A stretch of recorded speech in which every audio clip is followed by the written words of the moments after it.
Hello everyone, welcome to अध्ययन अध्यापन। मैं निभा आप सभी का बहुत बहुत स्वागत करती हूं और आशा करती हूं कि आप सभी शिक्षागण सुखी व स्वस्थ होंगे। तो देखिए, सक्षमता परीक्षा से संबंधित जितने भी लेटेस्ट अपडेट है वो सभी आपको यहां पर इस चैनल के माध्यम से बताया जाता है और यहां पर बस वही अपडेट दिया जाता है जो सही है। तो देखिए, चूँकि मैंने आपको बताया था कल के ही वीडियो में कि काउंसलिंग की डेट जो है वो चेंज होगा और यहाँ पर देखिए इसी से संबंधित अपडेट निकल कर सामने जो आ रहा है, यहाँ पर काउंसलिंग डेट चेंज हो चुका है और यहाँ पर क्या डेट दी जाएगी वो मैं आपको बताऊंगी।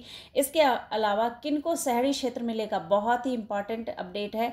इसके अलावा सबसे पहले स्कूल अलॉटमेंट किनको दिया जाएगा, तो यहाँ पर ये भी बहुत ही ज़्यादा महत्वपूर्ण रहने वाला है। तो चलिए हम लोग समझते हैं कि यहाँ पर काउंसलिंग डेट क्या है, साथ ही सक्षमता परीक्षा 2.0 के नोटिफिकेशन का जिनको भी वेट है उनके बारे में भी यहाँ पर मैं बता दूं कि सक्षमता परीक्षा 2.0 कब यहाँ पर आपको नोटिफिकेशन देखने को मिलेगा। तो चलिए समझते हैं, सारी जानकारी देखते हैं क्या अपडेट, आज का जो अपडेट है वही आप लोगों को यहाँ पर बताया जा रहा है। देखिए, यहाँ पर मैंने आपको काउंसलिंग डेट से संबंधित कल ही जानकारी दी थी और वो बिल्कुल सही निकली। सक्षमता परीक्षा पास शिक्षकों की काउंसलिंग में देरी। अब यहाँ पर पहली बात तो ये हो गई, देरी होगी और यहाँ पर मैंने आपको बताया था कि ये डेट जो है वो आगे बढ़ सकती है और यहाँ पर जो डेट निकल कर आया है, देखिए 19 अप्रैल के बाद शुरू होगी काउंसलिंग। यानी कि 19 अप्रैल को भी ज़रूरी नहीं है कि आपका यहाँ पर 19 अप्रैल के बाद ही, यानी मैंने आपको 20-22 यहाँ पर बताया था डेट 20 से 22, तो यहाँ पर हो सकता है कि आपका 20 से 22 तारीख तक काउंसलिंग शुरू हो। तो ये 19 अप्रैल के बाद आपको कभी भी यहाँ पर काउंसलिंग का डेट जो है वो जारी किया जा सकता है, कभी भी जिलावार जो शेड्यूल है वो जारी कर दिया जाएगा। अब देखिए आगे अपडेट क्या है, देखिए कहाँ पर होगा। तो काउंसलिंग जो है, आपका काउंसलिंग का जो वेन्यू है वो बिल्कुल वही है जो आप लोगों को बताया गया था, यानी कि पटना के बापू परीक्षा परिसर में ही काउंसलिंग होगी और यहाँ पर सभी शिक्षक जितने भी शिक्षक पास हैं, यानी कि 1,87,000 से ज़्यादा जो शिक्षक पास हुए हैं सक्षमता परीक्षा में, उन सभी की काउंसलिंग यही होनी है। इसके बाद देखिए काउंसलिंग यहाँ पर जिलावार काउंटर 15 अप्रैल तक काउंसलिंग की तिथि की हो सकती है घोषणा, यानी 15 अप्रैल तक यहाँ पर तिथि की घोषणा होगी और उसके बाद जो काउंसलिंग स्टार्ट होगा वो आपका 19 तारीख के बाद होगा। तो यहाँ पर देखेंगे कि 15 तारीख के बाद, यहाँ पर 15 तारीख से पहले कोई भी अपडेट यहाँ पर काउंसलिंग का आपको हो सकता है देखने को मिल जाए। यहाँ पर 4 जून के बाद शुरू होगा स्कूल आवंटन का काम। तो स्कूल आवंटन कब दिया जाएगा, जैसे ही आप लोगों की काउंसलिंग समाप्त होती है और ये काउंसलिंग आपका कितना दिन यहाँ पर देखने को मिलेगा, मैंने आपको बताया था जो काउंसलिंग है वो आपका ज़्यादा दिन हो सकता है, 20 से 25 दिन भी लग सकता है यहाँ पर। तो जैसे ही काउंसलिंग यहाँ पर ख़त्म होता है तो ये इनका कहना है कि 4 जून के बाद आप लोगों को स्कूल का आवंटन जो है यहाँ पर स्टार्ट कर दिया जाएगा, स्कूल आवंटित जो है कर दिया जाएगा। इसके बाद देखिए सबसे पहले जो पोस्टिंग होगी वो कौन से शहर कौन से क्षेत्र में होगी, तो शहरी क्षेत्र के सभी स्कूलों में पोस्टिंग होगी। यहाँ पर प्राथमिकता ये दिया गया है कि जो शहरी क्षेत्र है पहले वहाँ के स्कूलों को भरा जाएगा, वहाँ के जितने भी स्कूल हैं उसमें शिक्षकों को नियुक्त किया जाएगा। तो यहाँ पर देख सकते हैं आप लोग, यहाँ पर मैं आगे बताऊंगी कि क्या अपडेट है। यहाँ पर देखिए शहरी क्षेत्र में सीटें फुल होने के बाद होगी ग्रामीण क्षेत्र की पोस्टिंग। तो अब आपको पता चल गया जो शहरी क्षेत्र है वहाँ पर पहले सबसे पहले शिक्षकों की पोस्टिंग होगी।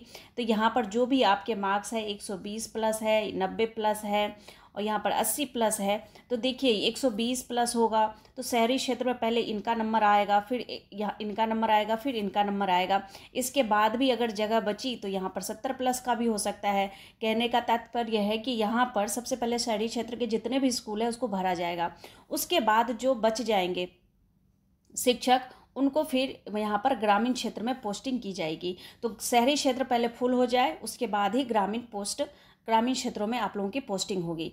तो हो सकता है यहाँ पर अधिक से अधिक शहरी क्षेत्र में काफ़ी शिक्षकों की कमी है। मैंने आपको कल भी बताया था कि कई सब्जेक्ट के शिक्षक जो है शहरी क्षेत्र में भी उपलब्ध नहीं है। तो यहाँ पर आपको बहुत ही ज़्यादा हो सकता है कि काफ़ी संख्या में शिक्षकों को शहरी क्षेत्र मिल जाए। शिक्षा विभाग कार्यालय से होगी रैंडमली पोस्टिंग, तो यहाँ पर रैंडमली ही पोस्टिंग की जाएगी, ये मैंने आपको पहले भी बताया था। योगदान के दिन से ही राज्यकर्मी का दर्जा आप लोगों को मिलने लगेगा। यहाँ जो भी लाभ है राज्यकर्मी का वो सब आपको योगदान के दिन से ही मिलना स्टार्ट हो जाएगा। आगे क्या जानकारी देखिए, जो काउंसलिंग और स्कूल आवंटन को लेकर के जो है वो जल्द ही सूचना जारी की जाएगी, जल्द ही आप लोगों को अपडेट दे दिया जाएगा। और जैसे ही कोई अपडेट आता है आप लोगों को मैं यहाँ पर इस चैनल के माध्यम से ज़रूर अपडेट दूंगी। तो इसके अलावा सक्षमता 2.0 के नोटिफिकेशन का जिनको भी इंतज़ार है, तो नोटिफिकेशन यहाँ पर बहुत जल्द जारी किया जाएगा, क्योंकि आपको पता है जैसे ही आपका काउंसलिंग डेट जारी होगा उसके बाद ही ये सक्षमता 2.0 का नोटिफिकेशन जारी कर दिया जाएगा।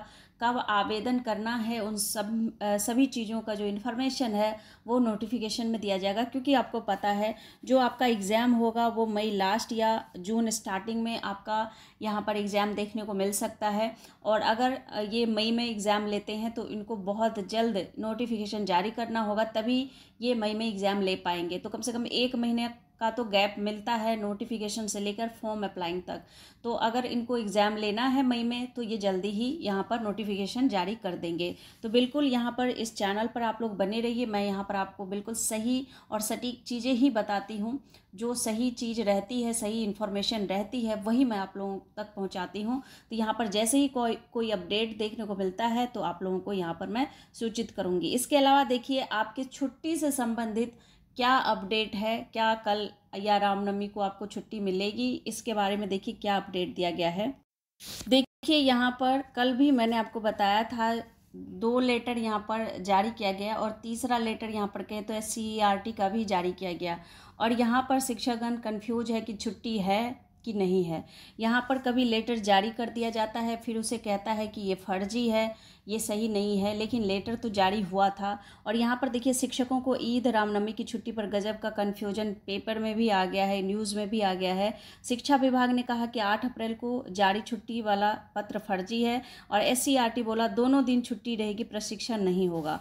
तो इस तरह से कुछ आपको न्यूज़ देखने को मिल रहा है। यहाँ पर छुट्टी को लेकर सोमवार को यह पत्र जारी हुआ था कि यहाँ पर देख सकते हैं आप लोग नीचे। दरअसल सोमवार 8 अप्रैल को एक पत्र सामने आया जिसमें कहा गया कि शिक्षा विभाग के अंतर्गत शैक्षणिक संस्थानों में प्रशिक्षण प्राप्त कर रहे शिक्षकों को ईद एवं रामनवमी के दौरान असहजता को देखते हुए मुख्यमंत्री नीतीश कुमार ने संज्ञान लिया। 10-11 अप्रैल को ईद एवं 17 अप्रैल को रामनवमी पर अवकाश रहेगा। इसके अलावा प्रशिक्षण कार्यक्रम में अन्य किसी प्रकार का कोई बदलाव नहीं किया गया है। इस प्रकार का पत्र आप लोगों को देखने को मिला होगा।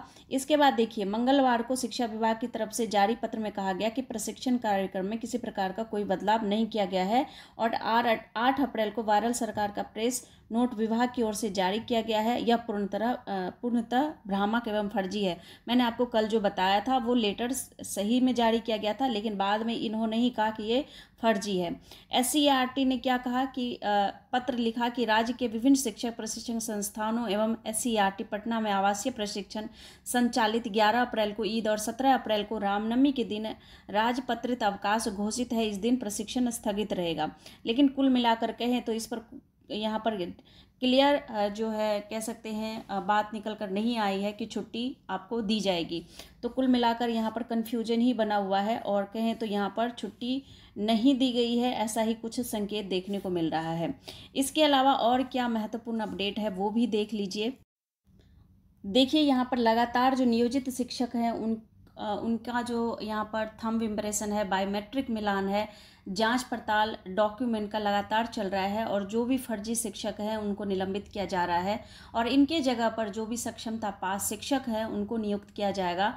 और इसके अलावा BPSC द्वारा जो TRE 3.0 4.0 का एग्ज़ाम होने वाला है भविष्य में, उन शिक्षकों को यहाँ पर नियुक्त किया जाएगा। तो पद ऑलरेडी खाली होगा, क्योंकि यहाँ पर जो जांच है वो लगातार चल रहा है, लगातार यहाँ पर शिक्षकों को हटाया जा रहा है जिनका भी सर्टिफिकेट फर्जी पाया गया है। एक सर्टिफिकेट पर 2-2 शिक्षक 2-2 जगह नियुक्त हैं, तो ये बहुत जो है गलत है, क्योंकि योग्य शिक्षक घर बैठे हैं और जो जिनके पास योग्यता नहीं है वो शिक्षक बन के बैठे हैं। तो ये कहीं ना कहीं गड़बड़ है। यहाँ पर देख सकते हैं आप लोग 420 शिक्षकों को जांच समिति के समक्ष हाजिर होने का अंतिम मौका दिया गया है। ये शिक्षक अभी तक यहाँ पर जो है आ नहीं रहे हैं। कहीं ना कहीं इनको लग गया होगा कि ये इनकी जो सर्टिफिकेट है कहीं ना कहीं फर्जी है, गलत तरीके से ये नियुक्त हुए हैं। तो इस तरह से जांच पड़ताल लगातार चल रही है और इनकी जितनी भी सीटें वैकेंट होगी उन्हें भरा जाएगा। तो देखिए, यहाँ पर आप लोगों के शहरी क्षेत्र को पहले भरा जाएगा, उसके बाद ग्रामीण क्षेत्र को। तो मार्क्स जिनके जैसे भी हों, यहाँ पर कह नहीं सकते कि 120 वाला ही शहरी क्षेत्र में जाएगा, 90 वाला भी जा सकता है, 80 वाला भी जा सकता है, 70 वाला भी जा सकता है। देखने वाली बात यह है कि वैकेंसी कितनी है शहरी क्षेत्रों के स्कूल में। तो ये कुछ इंपॉर्टेंट जानकारी है, यहाँ पर आप लोग चाहें तो इसको पढ़ सकते हैं। और ये यहाँ पर क्षेत्र वाइज दिया हुआ है, अरवल के 30, औरंगाबाद के 24, इस तरह के ये जो रोल नंबर के जो अनुसार डुप्लीकेट के रूप में चिन्हित किए गए हैं। तो इस तरह से इनके नाम यहाँ पर जो आप जिस भी जिला से हैं, जिस भी क्षेत्र से हैं, वहाँ का नाम और साथ ही कितने नंबर ऑफ टीचर यहाँ पर फर्जी पाए गए हैं उनके लिए दिया गया है। तो ये देख सकते हैं आप लोग, लगातार कार्रवाई चल रही है। तो यहाँ पर सक्षमता परीक्षा से संबंधित और भी अगर कोई अपडेट मिलता है तो बिल्कुल आप लोग को सूचित करूँगी। तब तक आप लोग अपना ख्याल रखिए। Thank you and thanks for watching.